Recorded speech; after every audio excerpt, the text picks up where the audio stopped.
Voilà, on arrive sur la partie finale de cette 3e édition. On va partir de Champagnole et on va aller faire la montée du Chinaillon, le Grand Bornand, montée du Chinaillon, 166,5 km. C'est une étape très longue, très exigeante. Elle fait 3100 mètres de dénivelé positif. On va d'abord franchir le col de la Croix de la Serra, 12 km à 5,1%. C'est un com Strava détenu par Juliette Labousse. Ensuite, il y aura la côte de Bois d'Arlot, 2,4 km à 4,6%, la côte de Cercier, 4 km à 4,9%, puis le col de Saint-Jean-de-Six.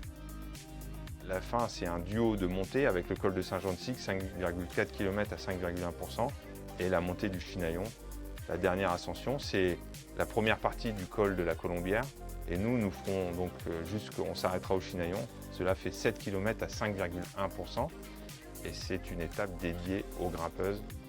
Mais elles auront peut-être encore en tête l'étape du lendemain, mais en tout cas, elles vont s'exprimer déjà dans un premier temps avec des pentes régulières, mais il faudra quand même les enchaîner. Retrouvez sur le Tour de France Club et sur Strava toutes les routes officielles du Tour de France Femmes avec Zwift.